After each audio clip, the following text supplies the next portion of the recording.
Hi, David. Thank you so much for joining me today. Oh, it's right back up, Yaro. I appreciate the time to chat, and I think we're in for a good one today. Yeah, so most people will know now you are the co-founder and CEO of Voices.com, and I was digging into your platform as well as your own personal history, the company's history. You've been at it for a while, which is fantastic. It's nice to hear a longevity story. So we're going to dive into all of that. Maybe just for the people who don't really know what Voices.com is, what is it today? And even what was the original plan for it when you first started? Sure. Well, we'll start with the present. Voices is really an online marketplace, an online freelance marketplace where we're connecting creative talent, let's call them audio producers, voice talent, translators, and musicians with those corporate clients, often at advertising agencies, creative director at a marketing department. And the common theme there is that these clients have an important story to tell, a message to share, to educate, inform, or otherwise entertain their audience. And they're looking to predominantly find a voice to help tell that story. So we serve as that marketplace, as there have sprung up a number of freelance marketplaces nowadays that kind of bring these two parties together. And that's what we are today. So, and this is a funny thought I had. I don't know if this is relevant, but I was looking at your service, and I know a lot of it's also about bespoke voice talent. It's like I need a custom script read out by a great voice, and it could be something simple like my podcast. I might want to get an intro done that I would then use over and over again for the show. But I've noticed a lot recently. I'm throwing a bit of a left-wing question here. It's all over the place, but YouTube videos are. You're hearing a lot of automated robotic voices. Like people, I think, are literally just uploading a text script and having a robot read out, and then they're putting that over some images and releasing a video. I'm asking this, I guess, because this feels very current too, with AI coming into play with voices. Have you found like people come to you to do a voiceover for a full YouTube video, and what is your thoughts around the AI side of things? Yeah, so internet, we just kind of classify it as internet videos. It could be used, as mostly for YouTube, of course, but other social platforms. That is the number one most used and fastest growing category. It's 65% of all the jobs on Voices.com are in internet videos. And that category grew at 220% last year. So it's by far and away the almost like that, primary use case, if you will, that we go to market with. With respect to AI voices, I think it's a really good observation. I mean, this in effect was the existential threat that our investors now asked us at the time of due diligence was, what is going to be the the one thing that may put you out of business or put our investment at risk. And I always had said the well-funded competitor. That was just always something I was concerned about. But I think what has transpired over the last 5 years has been the increased usage and sophistication of AI voices or synthetic voices. People kind of use those terms interchangeably. And there is certainly a time and a place for their use. I almost think of it like a 2x2 matrix where you have kind of time along the horizontal. And the shorter the recording or the shorter like the utterance that you'll be hearing back, okay, fine. You might be able to bear with a robotic voice. Whereas the more kind of, and on the vertical axis, could either be kind of quality or like kind of character, the amount of like character work that needs to be done. And if it's really just an industrial purpose, think of like a parking garage or like a kiosk or trains, planes, and automobiles type, travel information that's changing all the time. You don't need a character to do that. It just needs to be voiced for informational purposes only.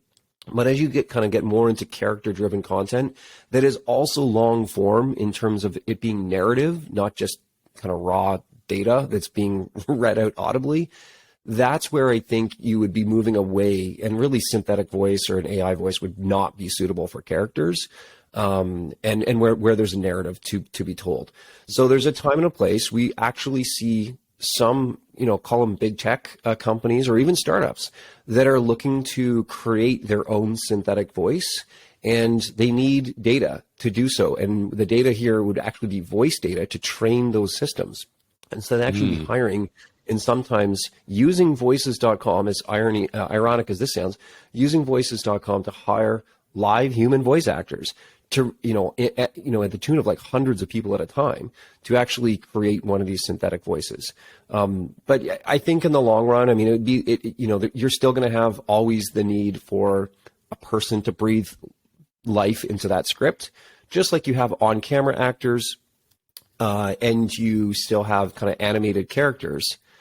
Animation isn't going to replace on-camera actors. I think they're two different use cases, time and a place where it makes sense to use those. So hopefully we can live in harmony with the robot voices. Yeah, and I suspect you must be planning maybe in the future to provide the AI voice service with voices as like it's not necessarily something that will make you go out of business. It will become part of your business, I could imagine too. We've thought of it. We've partnered with a few companies over the years. If you're at an ad agency, you want to hire a voice actor. If you're at a media and entertainment company. So, we've not found nearly the amount of kind of like uptake with that. We're certainly not, I think it comes down to knowing what we do best, which is we're the marketplace. We are not the tech enabler and provider of that type of technology. We're the marketplace, and therefore that's kind of it's the business model we know really well. We're not a software as a service business where we're licensing out some kind of synthetic voice or kind of creating them on our own. And in fact, it's interesting. We're even going in this direction because it has been a concern of a lot of talent believing that we're like ingesting all of this data, and that behind the scenes we've got this like big data science team creating this ominous synthetic voice that can do all manner of, productions.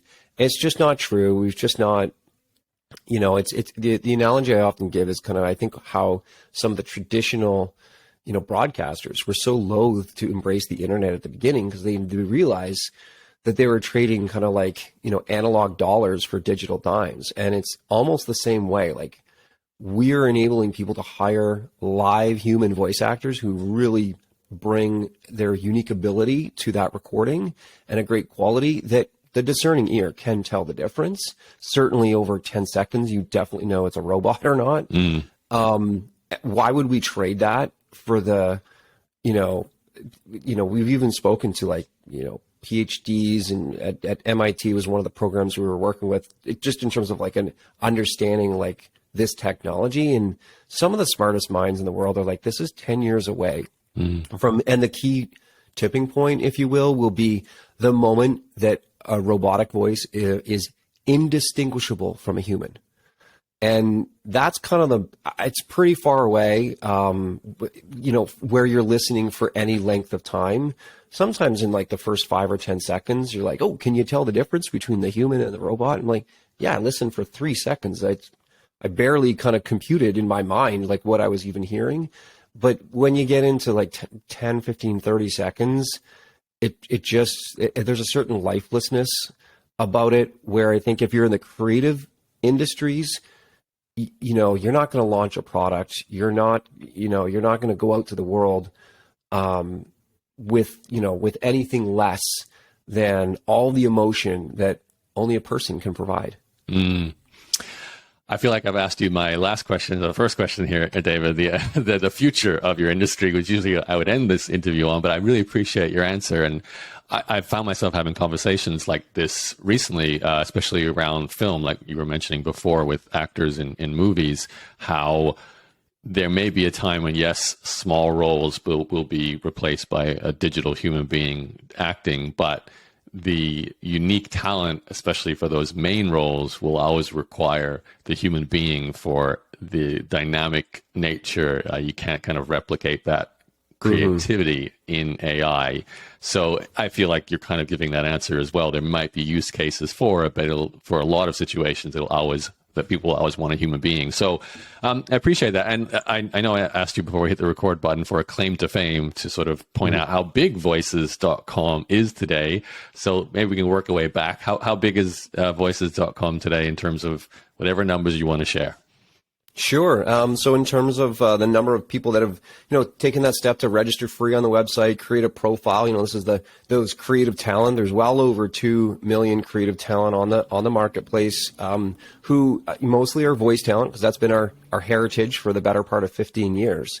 But just this last summer, we actually expanded the platform to enable and welcome on other creative services that I would consider immediate adjacencies. So there's well over 50,000 translators, 30,000 audio producers and editors, somewhere between 25, 30,000 musicians and kind of music composers and different musicians. So most marketplaces, in my experience, an observation of kind of learning kind of the best in class from others is you need to start with some semblance of supply, if you will. And in this case, it would be that kind of creative talent. And so, getting into the realm of tens of thousands of talent in these new areas is really promising to us. Now it's all about driving that demand. And for what it's worth, I mean, that we do that. It almost becomes our entire exclusive operation is on the demand side of the marketplace, those clients. And, we have a team of 130 plus people who are in, roles of sales and marketing, product development, technology, finance and operational roles as well too. So that's where we're at today. And I noticed for those watching the video, I feel like it's a real background we're seeing behind you there. Background. So are you in the Voices.com office in London, Ontario, right? So are you back to work? Like people with you there now, or? Well, we definitely were one of the first in the city to go wholesale remote, at the onset of the pandemic. We're also one of the first to stop playing the guessing game when the COVID wave would subside. And so early on, we just said, look, it's going to be a hybrid work environment indefinitely, and just embrace that. And then we also said, went to lengths to, the office is 45,000 square feet, which is, a typical downtown office tower is about 15,000 square feet of floor. This is just having it's one floor plate, but very large. Wow. So we have lots of space to do all the necessary protocols, have the social distancing, for those that want to feel like they have more space. People can, all kinds of hot desks that they can certainly utilize as well too. So usually I'm in here, I'm in here pretty much every day. And I would say, call it 10 to 20% of the company kind of rotates in and out. There's no, it's not prescriptive. We're not demanding that people come in, but I think there's certainly a draw. If there's a team event or a quarterly kickoff or maybe annual, strategic planning sessions, there's absolutely something to be said about bringing people together, so long as they feel safe and comfortable in the environment that we've created and kind of policies and practices to support that. Then I've actually certainly been noticing more people want to come in, and the reaction is afterwards like, wow, we should really do this again sometime. I'm like, yeah, this used to happen every day. Mm-hmm. So maybe it'll take some time. I think we'll get back there eventually. Yeah. Okay. Well, my show, I go back in time, so I'd love to hear the origin story of Voices, but just one question before that. What did you, David, do before you became the CEO and co-founder? I was saying to you this before we hit the record. I was like, I normally go by LinkedIn as a way to guide my early years for my guests. And I don't see, unless you're like, I don't know, hiding some kind of jobs that aren't relevant to your LinkedIn profile anymore. What did you? Were you born and raised in London, Ontario? There wasn't a whole lot. I graduated from high school. One of the things Mom and Dad said before, picking a career path and an educational path was, hey, go do some good. Go do some good in the world. Go do some social work. Go, find a cause that you believe in. And the deal was with myself, my brother, and my sister was. Mom and Dad would pay for a plane ticket, an open-ended plane ticket, anywhere in the world, and you had to go spend a year there in some type of program. So I found a group called Youth with a Mission, which is like a Christian missionary organization. I went to Perth, Western Australia, which was, I literally got out the globe. I grew up in Thunder Bay, Ontario, which is at the northern end of Lake Superior. And I found the furthest place away from home, You really did. according to the globe. So Perth, Western Australia is on the opposite end, and I had an open-ended plane ticket. There was certainly about, I think it was about 10 months of like official programming with that group, and we helped find billets and kind of living quarters, if you will, for athletes competing in the 2000 Sydney Olympic Games. So kind of going back between Perth and Sydney. And that was certainly my first away from home experience and a big learning one as well. But when I, came back, in fact, while I was there, I applied. But when I came back, I ended up actually going to an audio engineering school here in London, Ontario. So I was always really fascinated with sound. I, played piano, played drums, helped out do the sound booth at church and youth group and that kind of thing. And just, tinkered with it to the degree that I, knew enough to be dangerous and really enjoyed it. It was kind of the convergence between, music and art and technology is what I really loved. And so that was the program. It was an audio engineering program where I went to school. Okay. When you did that program, was your plan, was there a career path you saw that would kick off in your head at the time? I think so. I think I wanted to do I really wanted to open up my own recording studio. But, through the year, there was all kinds of other opportunities presented, like basically being the sound guy on like a cruise ship, which sounded really cool. You only had to work in the evenings and, tour the world. And some people absolutely went to do that. I was pretty set on opening my own recording studio. I wrote a business plan. My dad kind of serving as a mentor, for those, early years. He co-signed a loan, so he believed in my business plan, which included a list of audio recording equipment that I wanted to purchase. And it was about $15,000 of recording equipment.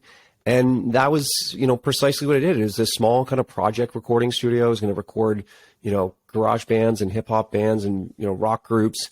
And I actually got my name in the local newspaper, the London Free Press, on my birthday of all days.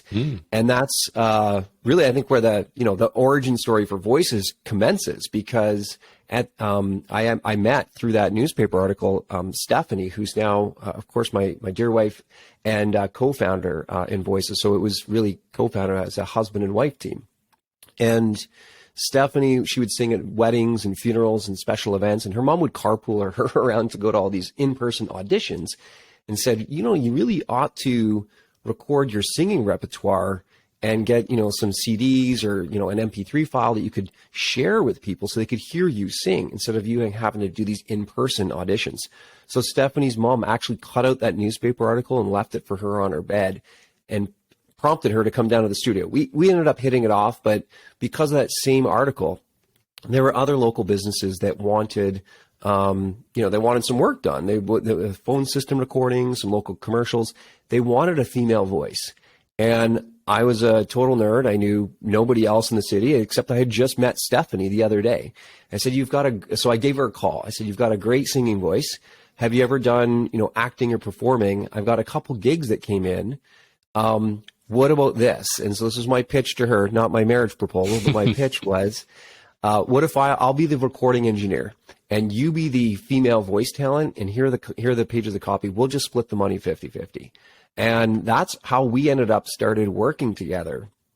I think we're dating at the time. Of course, fast forward, got married and have four kids now, and still both highly involved in the business. But that's how we got into the voiceover space. Maybe just if I may, kind of just the next kind of natural step was, well, let's put up a website. This is great. You can record a page of copy, get paid a couple $100, way better than the exchange of time for money, which was selling hours out of the recording studio for $30 an hour. This was way faster path to financial success, if you will. So we put together this website, which I took out from the local public library, Web Design for Dummies.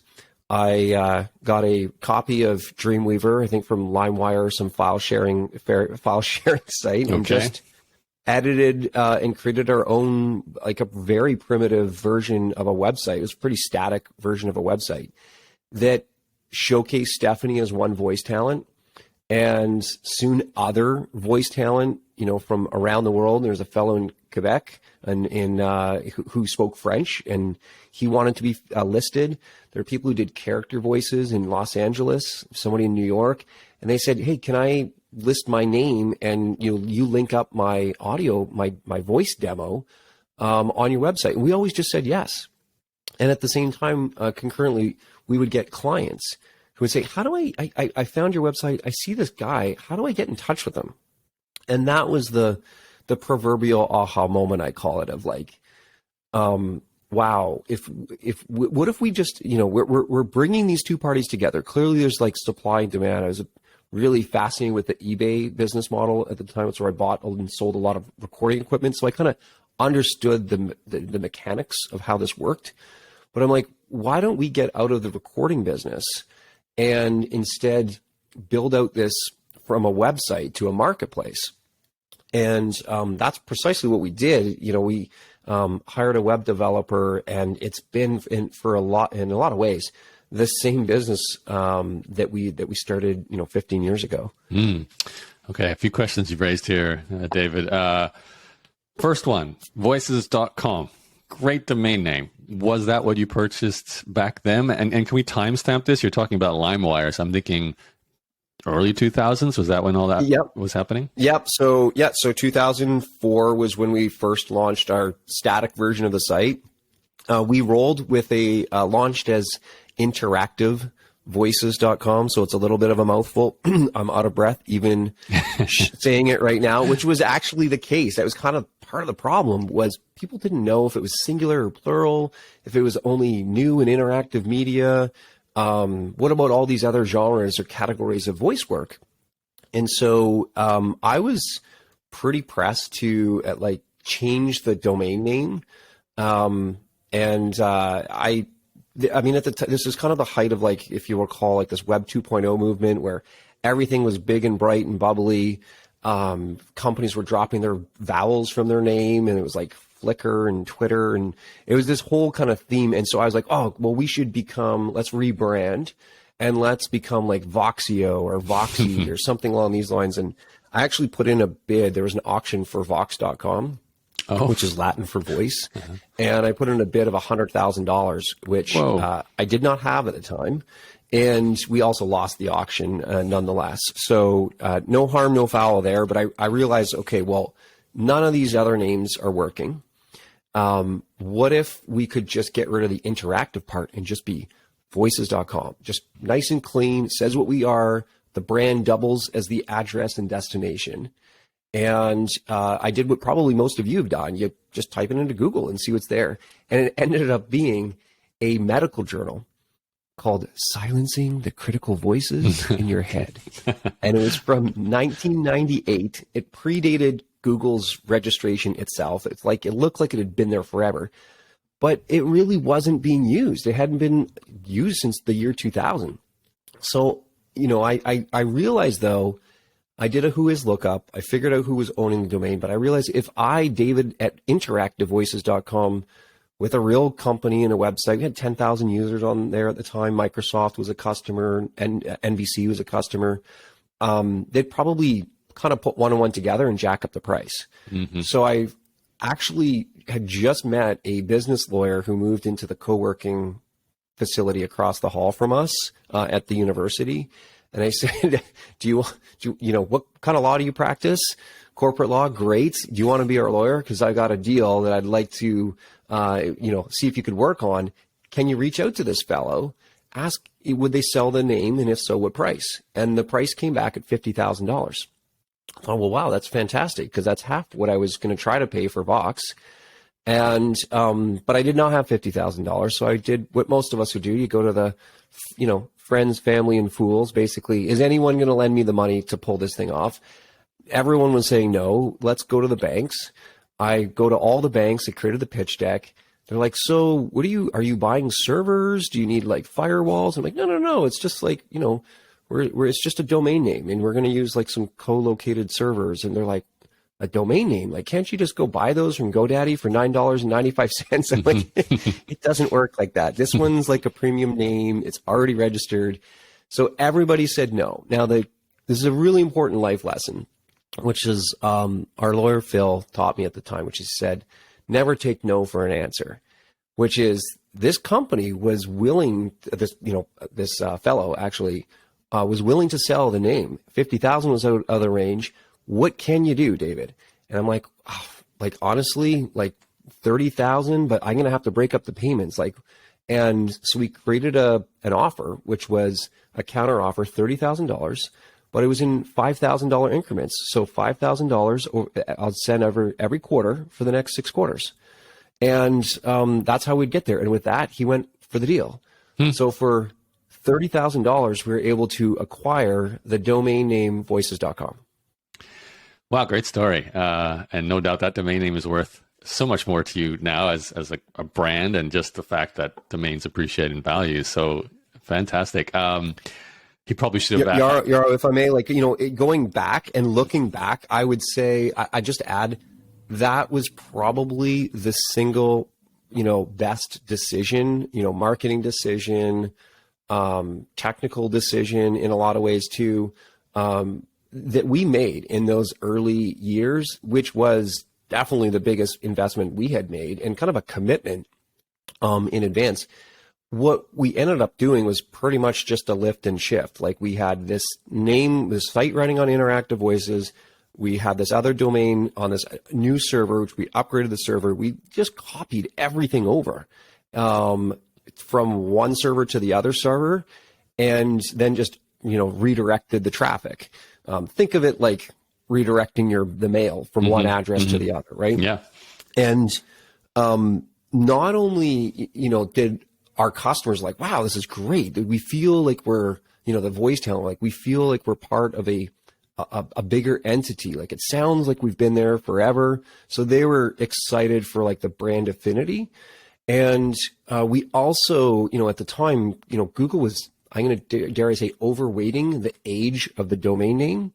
And, like the keyword in the domain itself, like all of these factors that seem, a little rudimentary kind of in hindsight, some easier to manipulate than others, but the age was something you couldn't manipulate.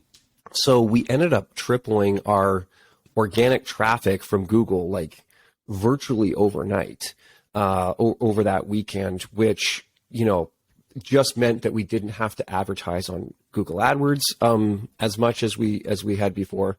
So yeah, this is about 2007, just as you say, to kind of put a bit of a timestamp on it as well. But yeah, I'm really, really proud of that moment, and it shows you sometimes you do just need to step out in faith a little bit. Yeah, I'm even thinking about the email I received about you as a potential guest for this podcast. And the thing that stood out was you had voices.com as your domain name before I even did any research on anything else. It's like, oh, okay, the branding of that, the seriousness of that, the sense you're probably in business for a while.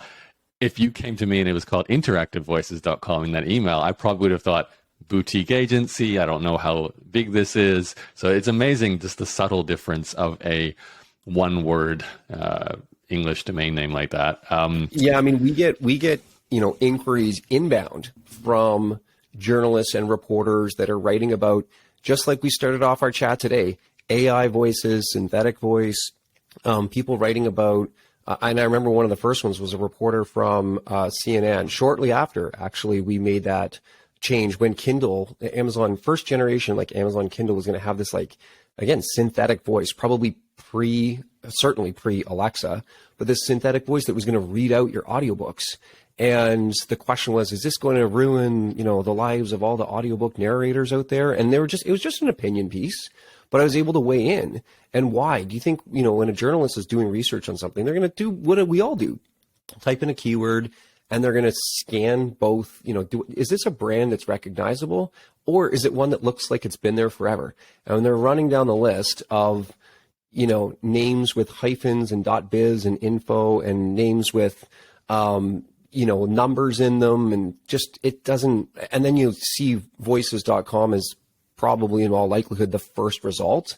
it's just going to be the go-to place. And so that's actually how we even describe our mission of being the definitive destination, right? So that's how we want it to be thought of in the minds of our customers of like, oh, right, this is where you go to hire a great voice for your project. Yeah, it's definitely helpful. I think for the sake of beginners in the audience, we should say you don't need to have a .com, top level domain name, because there's plenty of examples of, even before we recorded, we were talking about one of my previous interviews with Envato's co-founder, Collis, and they run marketplaces like you, and their first marketplaces were like Theme Forest and PSD Toots. So they didn't have like, themes.com, and they still made a very successful company too. But I think it's definitely an advantage for all the reasons you've said. One other question that I was interested in when you were just telling me the origin story with your wife there, you built the website so she could list herself as voice talent.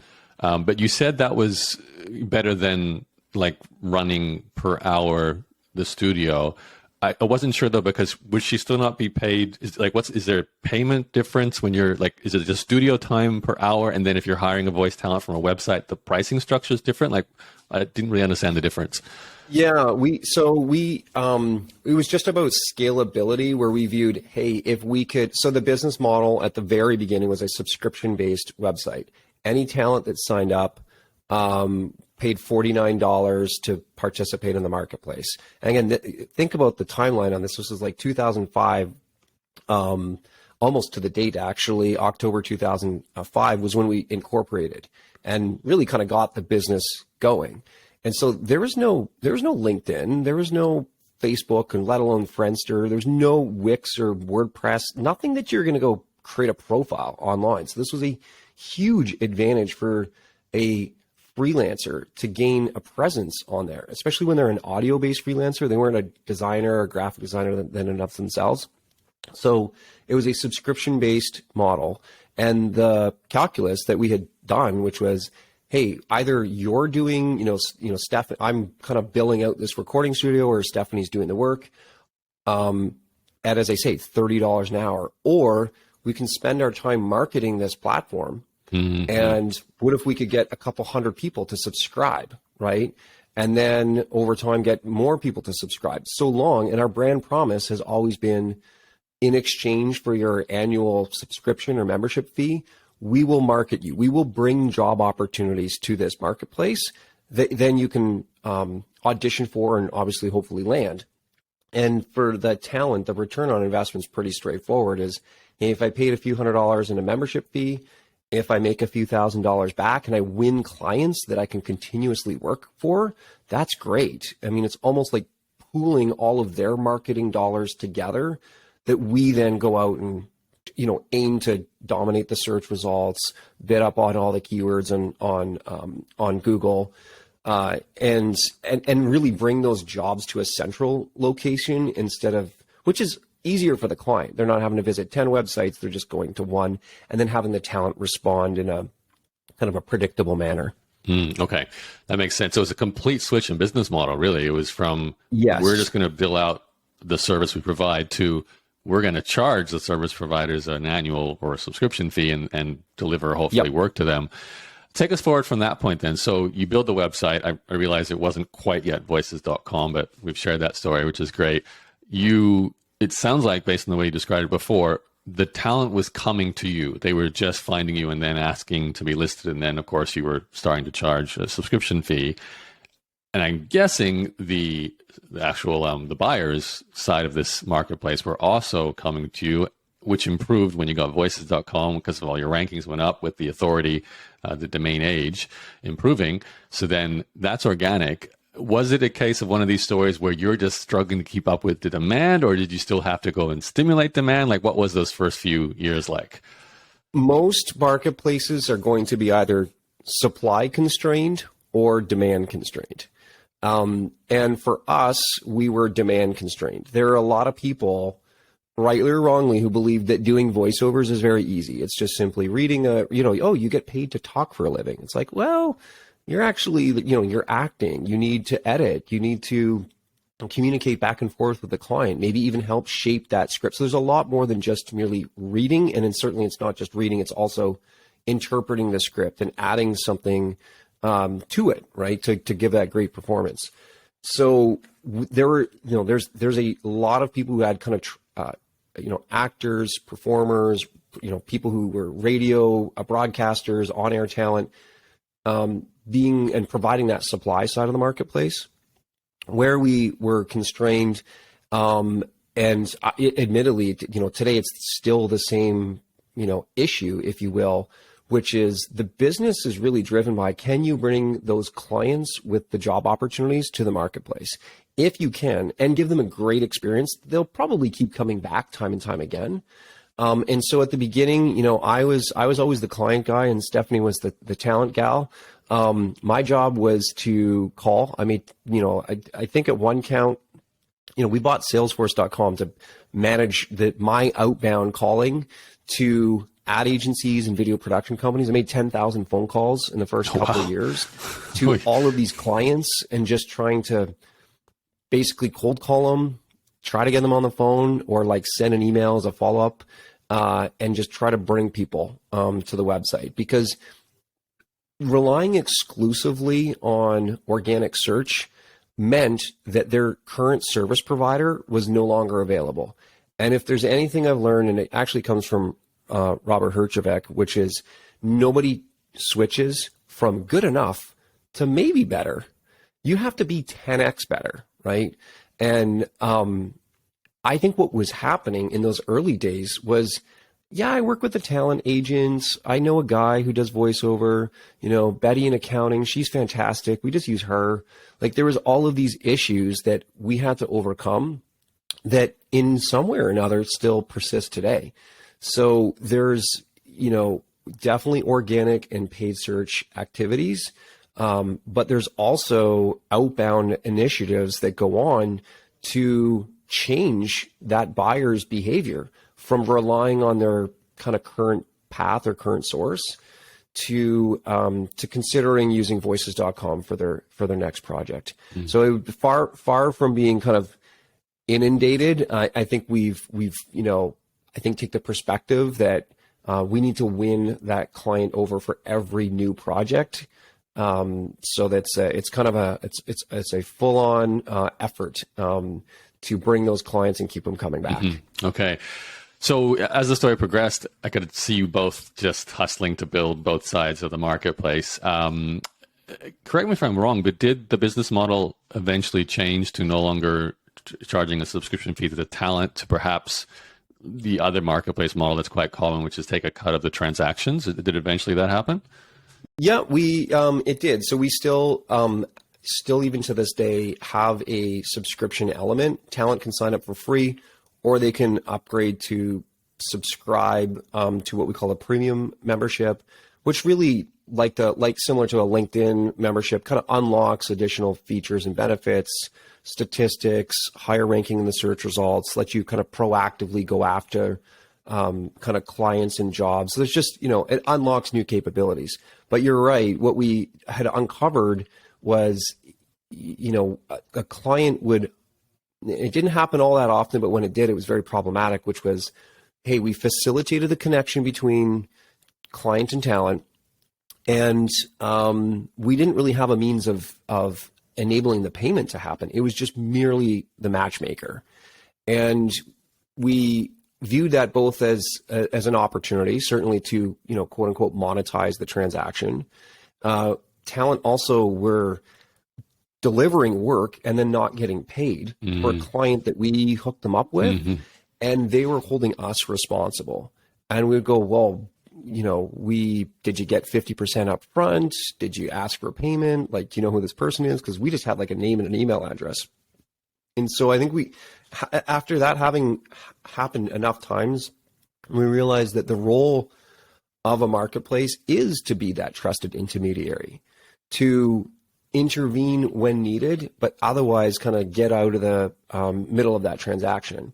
And so we developed a payment service, which we call SurePay. It's in effect an escrow service, which most marketplaces have something to that effect nowadays, where when the client posts a job and the talent reply, the talent say, hey, I can do this work for $500. the client would actually make that $500 payment by credit card in advance. So we'll be holding on to that full $500 when the work gets done and delivered. So the talent has the peace of mind that they can do the work, guaranteed that they're going to get paid. And the off chance the client, that says, oh, well, the talent's unavailable, they got ill, whatever reason, we need to hire somebody else. They're not out that money either, so we can help them hire somebody else.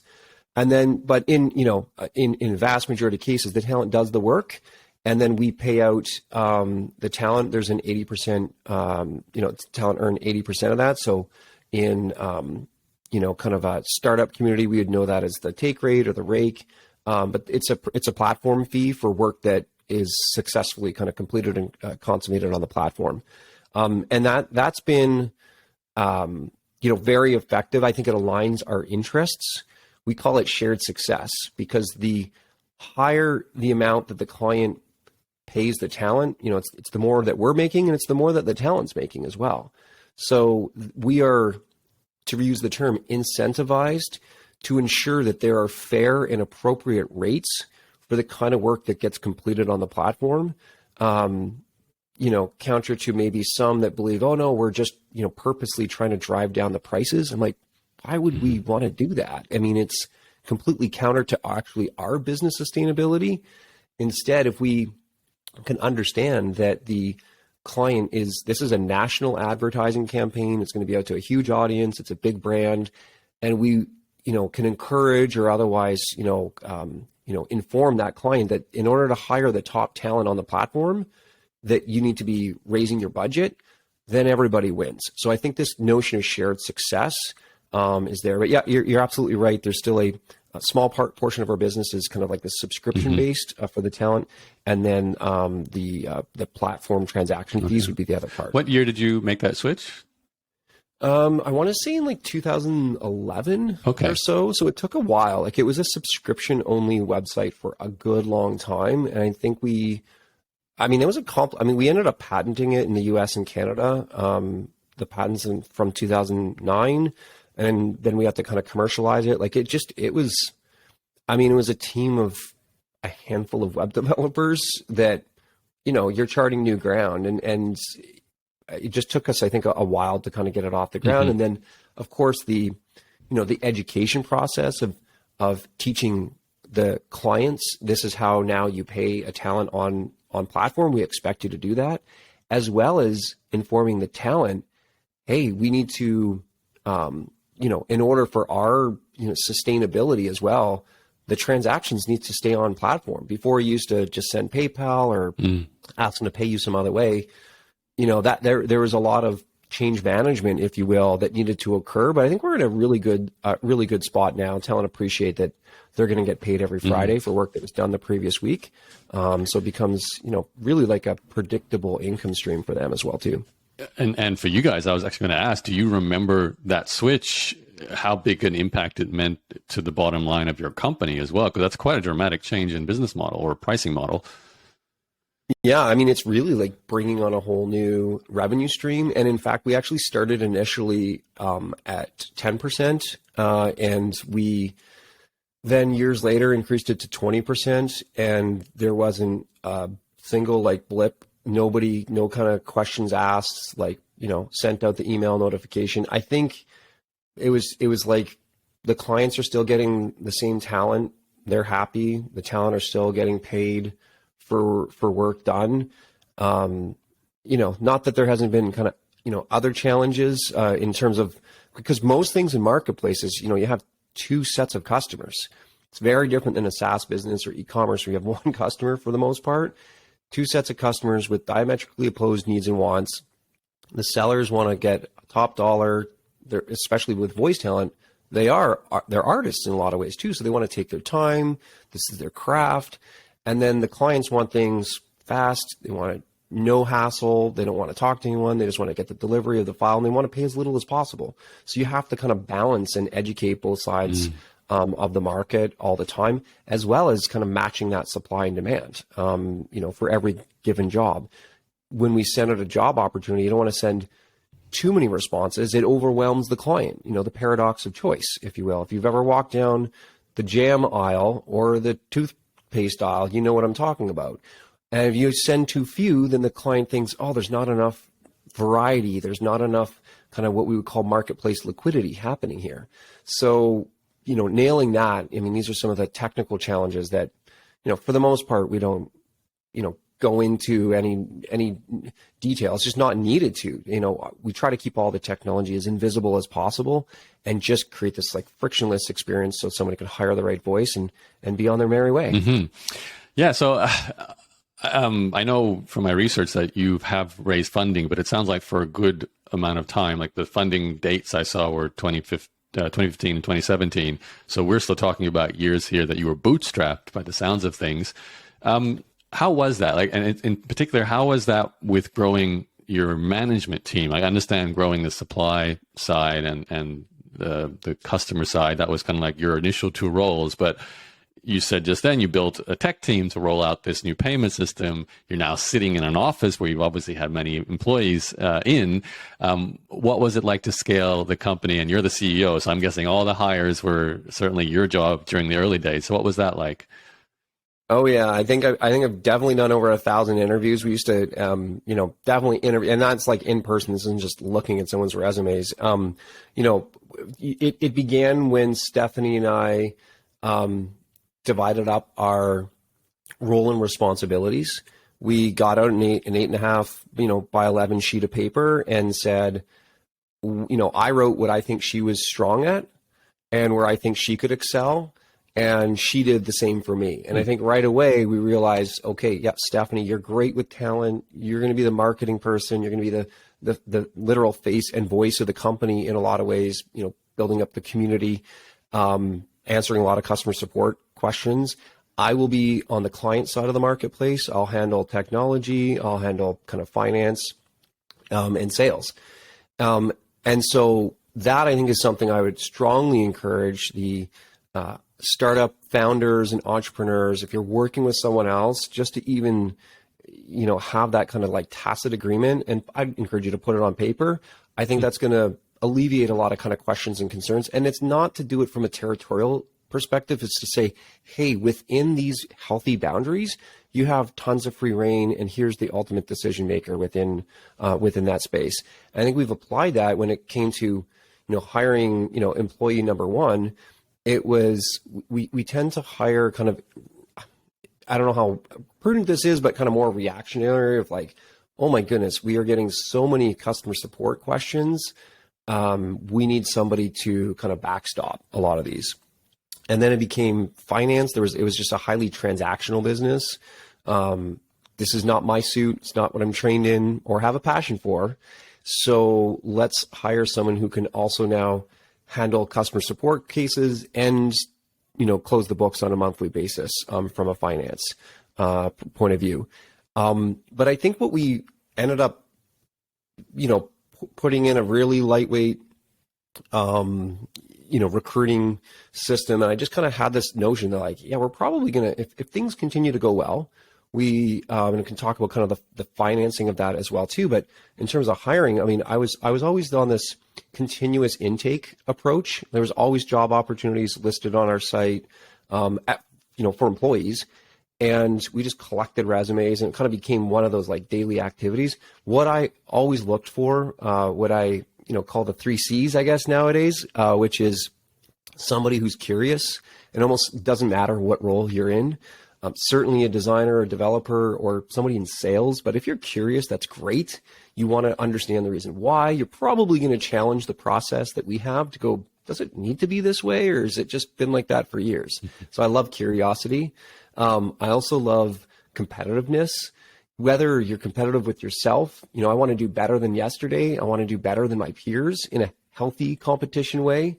I want to beat that quota that you've assigned me, or reach the goal, or complete the sprint faster than we said we were going to do, or minimally on time. That's often an achievement in and of itself. And then the last one I would say is coachable, where there are going to be times where we miss the mark or we come up short, and somebody who can receive feedback. And I know a lot of people say, oh, they want the feedback, but do you receive it well and apply it? And so that's what we looked for in terms of some, intangible traits, if you will, that don't always show up on a resume, but we certainly looked for a lot of that. And then likewise trained, our kind of initial leaders. One of our first leaders was VP of Finance, VP of Sales. These are kind of like the building out kind of a 4 VP of Technology. There's like a 4 or 5 person leadership team in the earliest days. And then, nowadays it's a little bit bigger than that, but those are the kind of the critical roles: right. Product finance, sales, marketing, and technology. And how many people? I just saw one walk right behind you there. So how many people work with you today? Yeah, we're at 130 people here, and everyone's in the vicinity, I would say, of London, Ontario, which is kind of an hour and a half ish out of Toronto. But I mean, people have decided to move back to Toronto. I think we're highly flexible on that. We've just realized, hey, we just now need to cover mileage for people if we're going to call them into the office. But I think for years, I was like insistent that we all needed to be together. But our business has thrived over the last 18 to 24 months here, part and parcel because I think the pandemic was the greatest awareness event that we never asked for.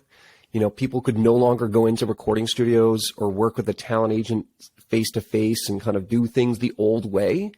And they ended up going to Google and saying, I still have an ad campaign. I need to update my phone system. The number of restaurants that would call us to say they're no longer taking reservations, like they just need a new voice on their phone system. Like really basic things, or like public service announcements, corporate training videos where just a message, like, and training on like COVID protocol and health and safety measures. Like, they're not glamorous, don't get me wrong, but they're the necessary content that needs to be produced and communicated out. We just had a ton of that work. So as much as it's been certainly hard on so many people around the world, and God forbid lost a loved one or someone near to them, that there are silver linings, if you will.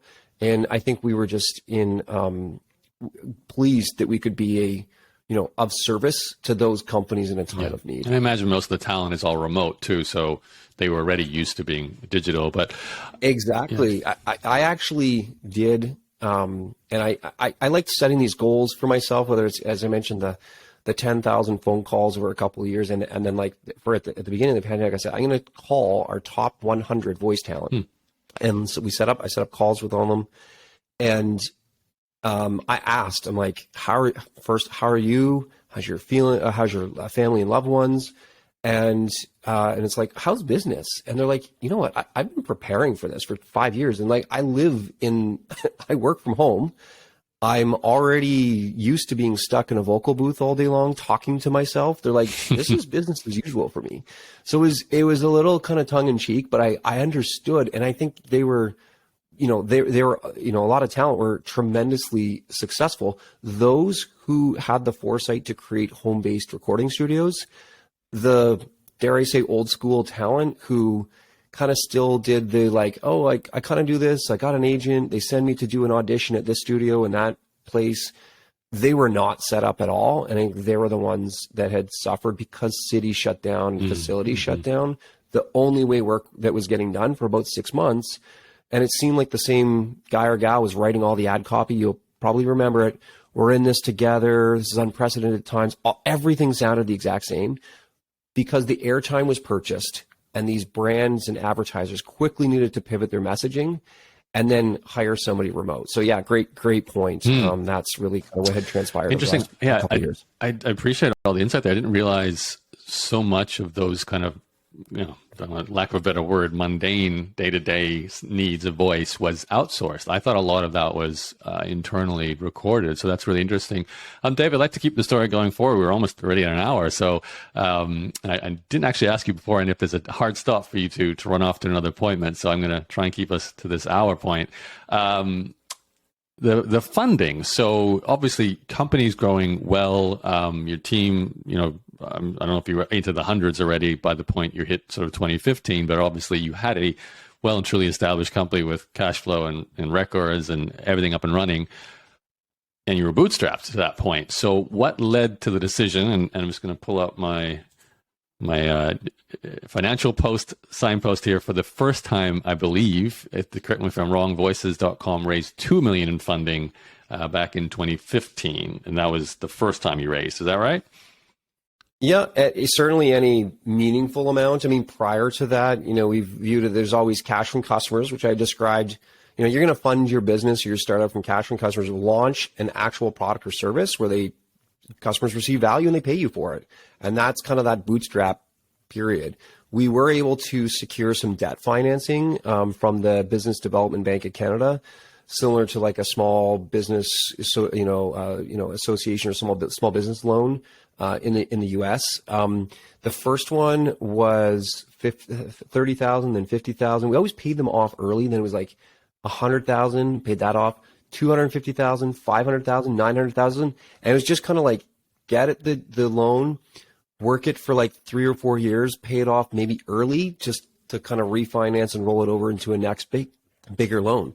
It got up to that $2 million with the Business Development Bank of Canada, which I think after that we realized there was an opportunity. I realized, it's unlikely that a bank was going to loan us $5 million for that next leg of the journey. And so through that experience with the BDC, we had also engaged what they call our growth driver program. In effect, it's kind of a consultancy and advisory program to develop a strategic plan, kind of a longer view of a strategic plan. And we had gone through exploring a number of growth avenues, considered hundreds of ideas and narrowed it down to one big one, which was to acquire a competing site. So kind of our first M&A activity. And the site was called VoiceBank. It was similar to Voices.com, but mostly they had talent agents and celebrities listed on this site. But it was built in 1998. It was really kind of bad plumbing. People knew about it, but it just didn't show up anywhere in Google. So it was kind of a bit of a hidden gem. So we've identified this opportunity, and that actually solved one of the biggest challenges that I had in pitching investors up to that point. I had lived in New York for 6 months. I'd lived in Silicon Valley for 6 months before that. And in pitching investors, I always found that there were 3 questions that they were ultimately asking. Number one, so this is my own pattern recognition. Number one, how big is the market, right? It's got to be multi-billion-dollar market, global, and growing. Mm-hmm. Number 2, well, why you? Why are you, out of all of the companies that are out there and all the startups, going to be the one that wins? Because most markets are winner take all, or certainly winner take most. And then number 3, well, why now? Why do you need the money now and not next month and not next year? Maybe I can track you for another couple quarters. And so I always had a challenge answering that why now. There was no sense of urgency. And so the opportunity at hand to acquire this then competitor, VoiceBank, answered that question. And so with that, we created a pitch deck and, went to market. And I had emailed every investor that had ever shown interest in us, in the previous kind of 5 or 6 years. And I'd send them an email and say, Voices.com, going to raise $15 to $20 million. And as the subject line, it's like, we got in touch here. We're going to raise this money. If you're interested, let me know. I'll send you the one pager. Then those that replied, of the 200 investors I reached out to in my big Google sheet, those that replied, probably, I think it was like 80 to 100, somewhere in that neighborhood, I'd send the one pager. Then I'd say, hey, if you like what you see, let's get on a call. And then we'd get on a call. And it was just a funnel. I just kind of just narrowed it down. And we get the call. I'd do the call, the same pitch over and over and over. And I say, if it makes sense, maybe, I'm going to send you our full pitch deck. And if you still like what you see, let me know. I'm happy to come visit you, because we're in London, Canada. We're not in New York. We're not in Silicon Valley. So Stephanie and I actually got on it. We scheduled and planned a roadshow where we went from starting in Toronto, then New York, Boston, LA, and San Francisco, and then flew home. And so we just teed it up, kind of did around North America, and eventually we collected 3 term sheets. And the one that we felt was the strongest was with Morgan Stanley, a global investment bank. It was with their own money, their private equity group in San Francisco. I mean, their previous investors in Zappos was one of the ones that was kind of like they had just exited around kind of then and around that time. A couple email marketing platforms. They just done really, really well. And so that deal was 18 million US, which was fantastic. Provided us the capital to acquire VoiceBank, and as well as accelerate sales and marketing, rebuild our technology that rip out and replace our financial system, our HR system, a lot of that kind of, what we call the infrastructure that just needed to be there for the next leg of the journey. And in a lot of ways, with all respect, upgraded the leadership team. Some people knew and saw kind of the writing on the wall that they're like, this is getting intense. This isn't kind of quite the job I signed up for, or I've never done this before, and they resigned, or other people just decided, hey, yeah, it's probably best that we part ways at this juncture. So it's an entirely new leadership team now, but yeah, it's been a great relationship with Morgan Stanley. All the concerns that a lot of certainly founders would have around, is their first move going to be to kick me out of the company? I got over that very quickly when I realized they shared their risk assessment, with me, and it came across this concept, which I'm sure you know well, called founder risk, which is what if the founders leave? And there was like all the concern that I had for them no longer finding need for me. They were concerned that I would no longer have need for them and kind of just leave and kind of move on to the next startup, if you will. Mm-hmm. So I thought that was, an important kind of grounding, but that they've been great partners all these years and continue to do so. David, you answered half the questions I was thinking about as you were answering the questions. So that's fantastic.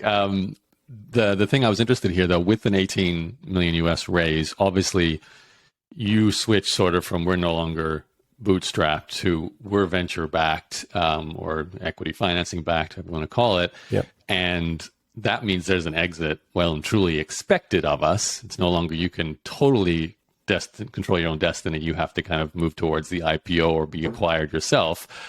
Did you have to go through that switch, and you and your wife, I guess, as co-founders, like, okay, this is not just a company we're enjoying running. We kind of have a boss now, a little bit, these investors, and we need to get to this place at this point? Or was that already in place for you at some point? Did you switch to realizing, hey, we're actually building something that could IPO perhaps? And I'm thinking, even knowing Canada, the bar for the number of, like, the revenue you have to earn to list on the TSX or something is a little easier to cross than, say, some of the bigger US exchanges. So you probably had that thought as well. We could potentially list instead of getting 18 million from Morgan Stanley as a possibility. Mm-hmm. I don't know your numbers, of course, but I'm intuiting it based on the 18 million raise that you must have been at a number that could have justified floating on the TSX. So what was your thinking around both the future and even listing an IPO? Well, we didn't have that, thought or infrastructure ahead of time. I mean, it was, in all honesty, it was kind of still a two-person. Stephanie and I were the two sole shareholders. There was no board of directors. There wasn't even a board of advisors. Okay. And so we were really kind of calling the shots. That was mentally one of the biggest changes, but one that we embraced. We knew what we were getting into. That's why when we picked the investors, and this is public knowledge, they weren't the highest valuation, but they were the strongest investors. And I looked at that saying, actually, those who know me know that I have a goal sheet on the side that says, my personal ambition is to take the company public on the Nasdaq. And so that was something I had shared with them. Morgan Stanley, believe it or not, is actually the number one tech IPO advisors. It's not Goldman Sachs or Credit Suisse or Merrill Lynch or anybody else. It's actually Morgan Stanley. They did Facebook IPO, they did Google IPO, Apple, Cisco, go all the way back. It's Snap, like everybody. and they're the lead. So I thought, even if it's not this group that I'm working with, they're going to know people that are minimally referral. Now, whether that's kind of an eventuality, you're right. Investors, certainly private equity or venture capital investors, are going to look for an exit, either exiting entirely or perhaps kind of bringing on new investors and giving you a bit more runway. So I think we have that optionality at present. There's certainly pros and cons to going public, but that's definitely been my ambition. I think we, maybe have a bit more kind of room to grow into that and know that there can be what I've learned, and certainly built out our board of people who've been on public companies, is you need such a confidence in your predictability of your business that when you go kind of create the forecast, that with a surety that you're going to hit those numbers. So I think that's something that we are trying to gain more predictability in the business. But these are all overcomable objections. The business remains sound and strong. But you're right. That is certainly something I'm thinking of and contemplating of. Okay, what is that? What is that next step? And continuing those conversations at the board level. We have 2 independents, 2 representatives from Morgan Stanley, and then Stephanie and I. So it's a 6-person board, and we have those kind of healthy debates all the time. I think it's almost becomes at a certain stage, especially after them had investing, for 4 years, that becomes that moment where you do need to have those conversations. Yeah, no doubt. Yeah, and that's a big change. So I know that was very exciting. It must have been for the company, not just yourselves, to sort of realize, okay, we're not this little London, Ontario company. Now we're shooting for a Nasdaq listing, global sort of recognition. That great domain name will come in handy once again. That's the day you list on the Nasdaq. So maybe last couple of questions, David. I know we're over an hour. In terms of your own life, you personally, obviously, you're now a co-founder of what is becoming a very valuable company. I always ask this towards the end of Vested Capital because we are a show about vested capital.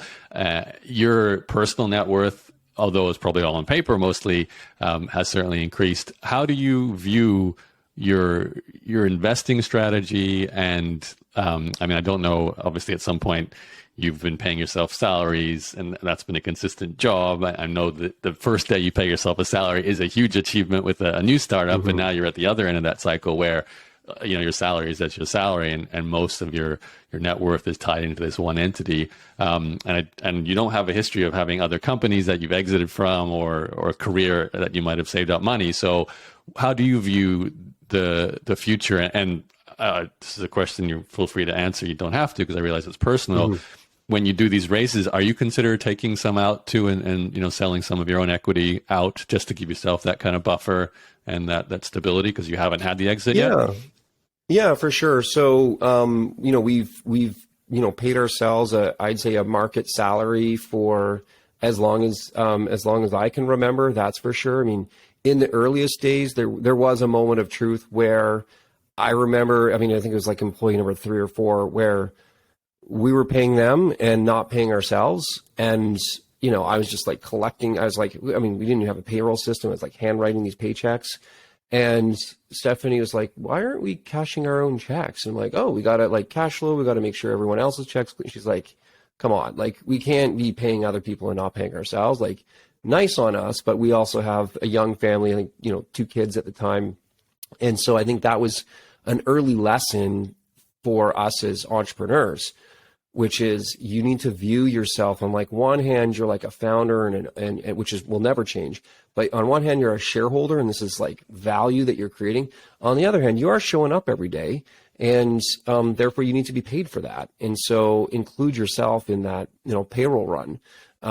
So that was kind of one thing we've learned with the Morgan Stanley. That was actually a criteria that we had with that Series A. Was we wanted to have a very, I would say a very modest, what would be known as a secondary, kind of take some, money off the table in terms of, in effect, they were buying the shares from Voices, from Stephanie and I. So that was something important we wanted to do.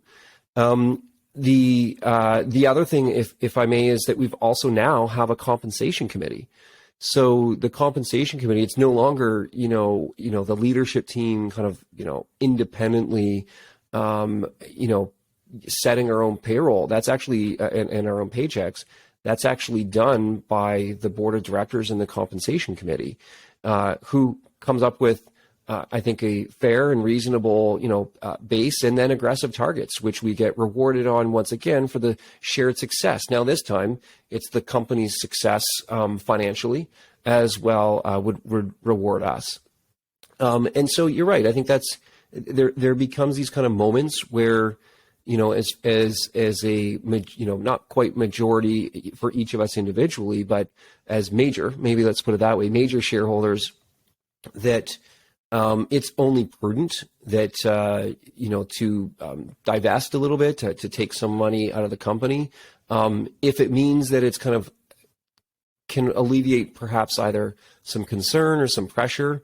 I think personally, I'm a very conservative investor, given how much, I think by some accounts, risk there is in a technology startup where you're building. You certainly have a lot of influence over the destiny, but at the same time, there's a lot of unknowns out there. So personally, I would say I'm highly risk adverse, if you will, and conservative in the investment approach, and more than anything, just thinking about providing for our kids' education fund and just all the prudent things you should do.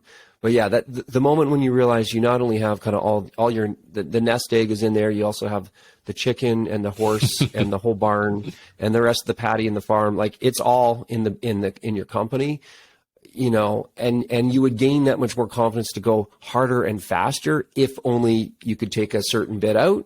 Well, then that's probably the moment you should be talking to, your investors, or even if it's the first kind of your Series A, you can have that conversation with the Series A investor to say, listen, I've been at this for 6-7 years, and I live, breathe, eat, and sleep this business. I'm not going anywhere.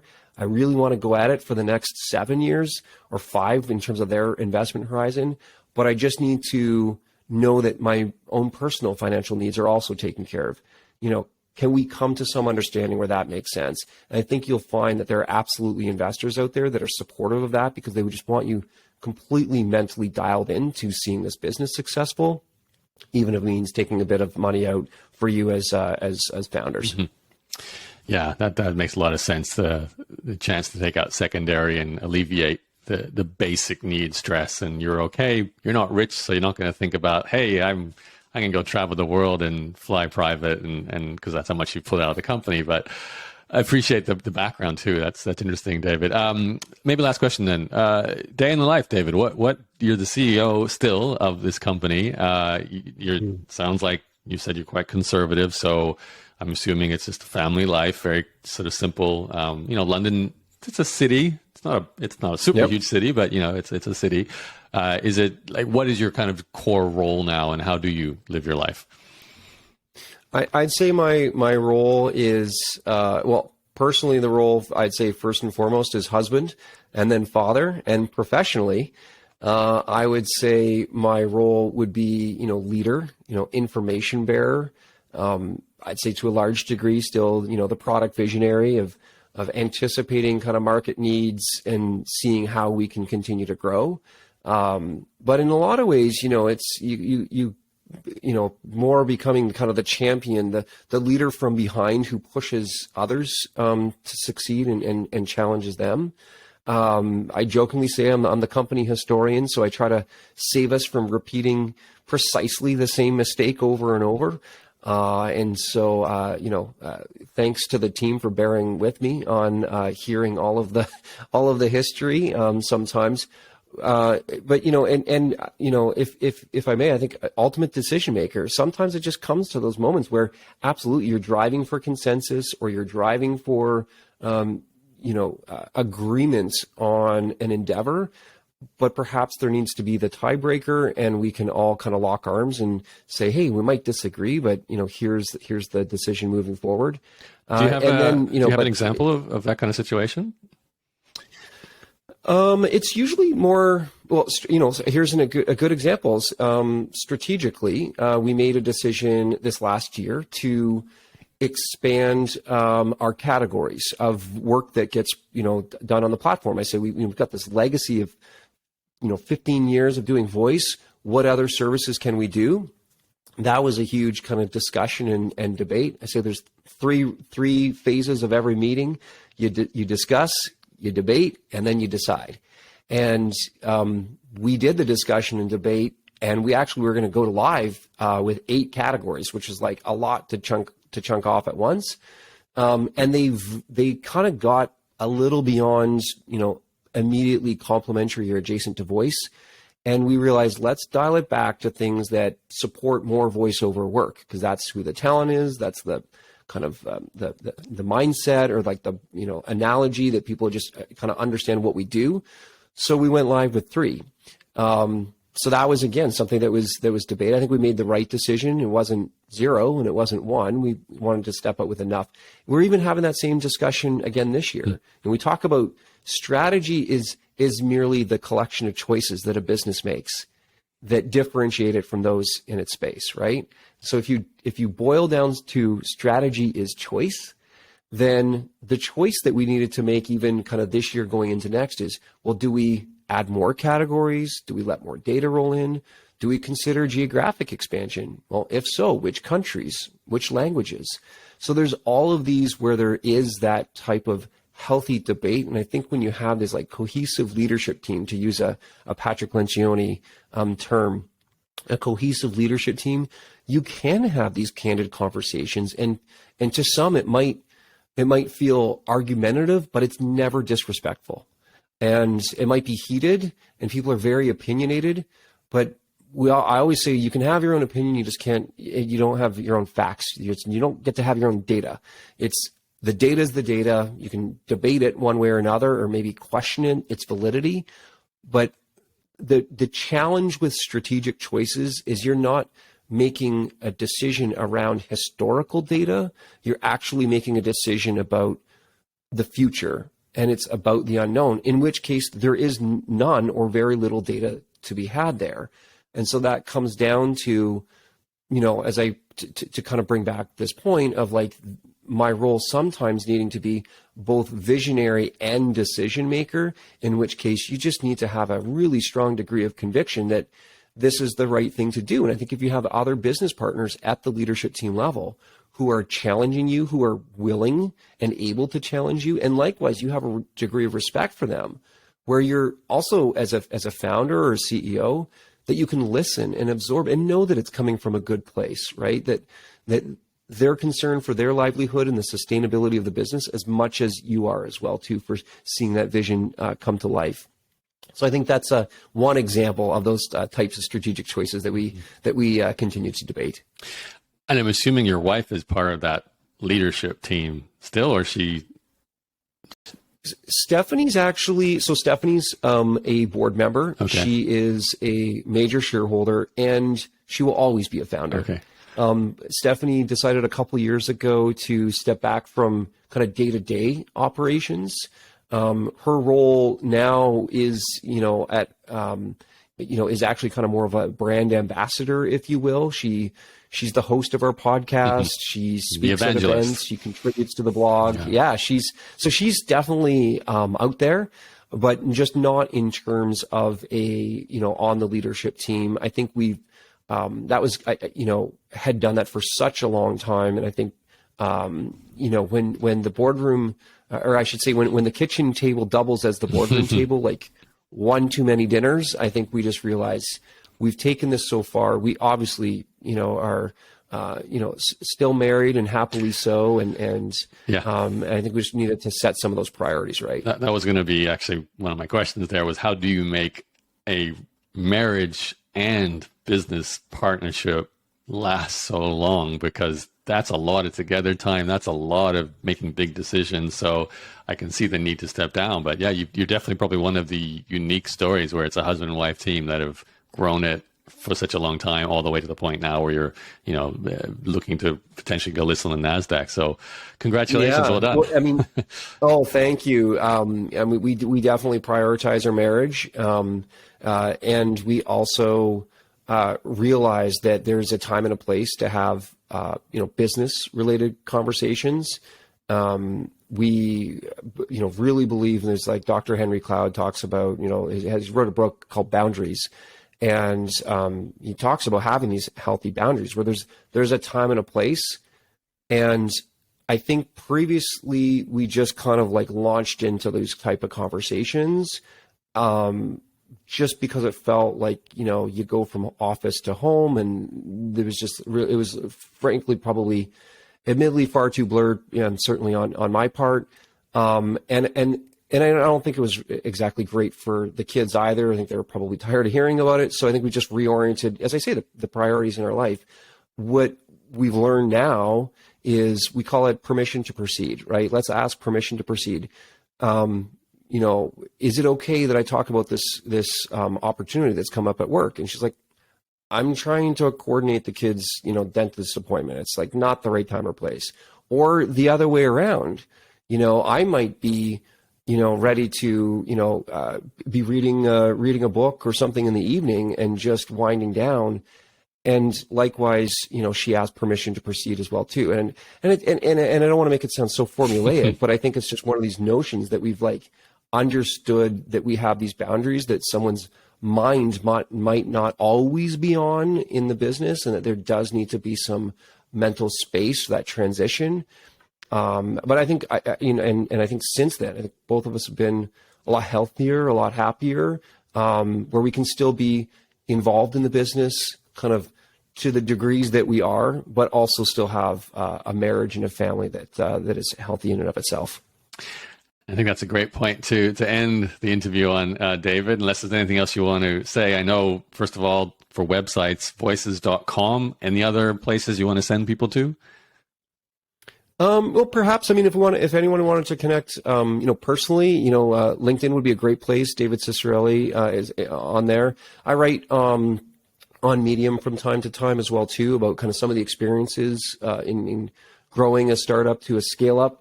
So davidciccarelli.medium.com. Those are a couple of great places. But yeah, if you're interested in signing up on the website, voices.com is the place to go. I actually do have one question about that. I don't want to miss asking you this. I've been on YouTube a few times, and this bearded voiceover gentleman has run ads to me about the opportunity to make a living with my voice.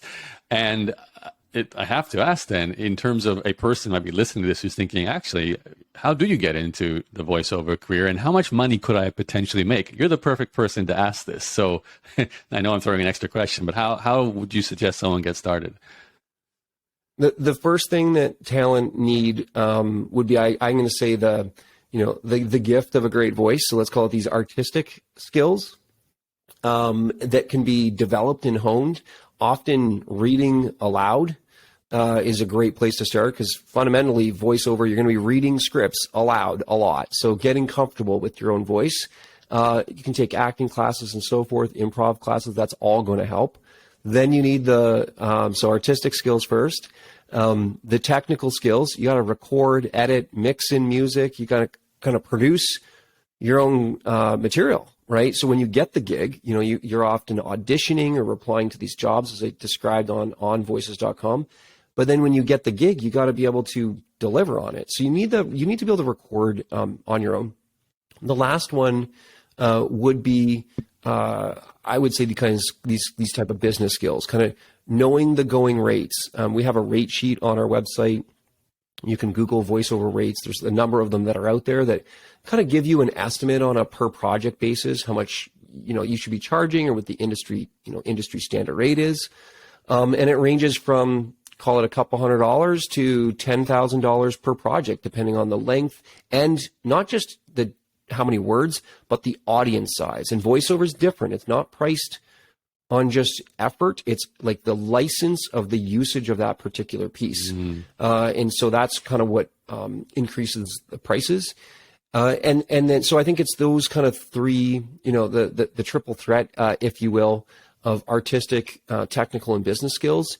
when creating a profile, like how would clients even discover you in the first place? Creating a profile on, a number of these voice marketplaces, freelance marketplaces. The thing that you're uploading is called a voiceover demo. And this is kind of really what needs to be created. Similar to a graphic design portfolio, you're creating a voiceover demo. The three you would need would be a commercial demo. And this might be 30 or 60 seconds. And you have like Coca-Cola, Hilton Hotels, Doritos, like bum, bum, bum, bum, bum. And it's like a montage, a really tight montage. So if you go on voices.com, you'll listen to other talent who have these kind of demos. Commercial demo, often a narration demo, could be like for these corporate training material, could be documentaries, but think of like long form narration, whereas commercials are like short form sprints compared to the marathon. And then the third one, which is often, is that most glamorous one type of work, would be character work or animation work. But kind of at least starting with the commercial demo and a narration demo, that's probably 90% of the work that's out there. And then that becomes kind of the thing to showcase. If a client's interested in hearing you, they're going to want to hear how you sound. But I've seen those similar ads. I mean, there's almost this entire cottage industry of talent who have been successful, who are in turn training kind of that next generation of talent on how they were successful, how they do it. I would say, the path to take would be to work with a coach of somebody who's a working voice actor in the internet age, rather than somebody who did work kind of through a traditional talent agency 30 years ago.